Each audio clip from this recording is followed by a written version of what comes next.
যে আমাদেরকে ভোট দিলেই জান্নাত, এটা সত্য নয়। তোমরা নয়, বরং শহীদ জিয়ার দল করলেই ব্যস্ত যেতে পারবা। যে ধর্মটাকে আমরা বিশ্বাস করি সেই ধর্মটা জামাত ইসলামী ধর্ম না। যারা ব্যস্তের টিকিট বিক্রি করে, আমি বলবেন এদেরকে লাল কার্ড দেখাবেন। পাড়ায় পাড়ায় আর আসবেন না, লাল কার্ড দেখালাম চলে যান চট্টগ্রাম থেকে। সেটার আগে আমি শুধু এক মিনিট পলিটিক্যাল বক্তব্য বলি। ধরেন আজকে আমরা যাদের সাথে দীর্ঘদিন যারা আমরা জোটভুক্ত ছিলাম, জোটভুক্ত থেকে আওয়ামী ফেসিবাদের সাথে আমরা যুদ্ধ করেছি। আওয়ামী ফেসিবাদকে উৎখাত করার জন্য আমরা ঐক্যবদ্ধ হয়ে রাজনীতি করেছি। তার কারণে তারা সুযোগ নিয়েছে।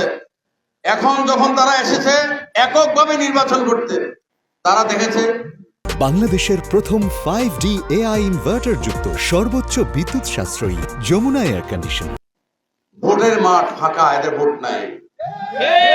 সুতরাং তারা এখন আগে ব্যস্ত দেশমাতা খালেদা জিয়ার তাবিজ, শহীদ রাষ্ট্রপতি জিয়া রহমানের তাবিজ, দেশনায়ক তারেক রহমানের তাবিজ।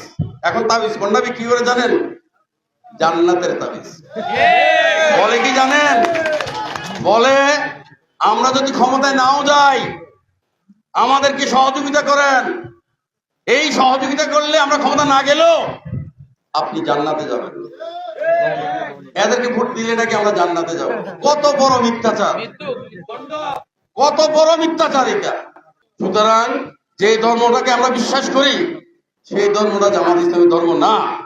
তো সুতরাং তারা আজকে যে জান্নাতের টিকিট বিক্রি করে পাড়ায় পাড়ায় গিয়ে যে আমাদেরকে ভোট দিলেই জান্নাত, এটা সত্য নয়, মিথ্যা।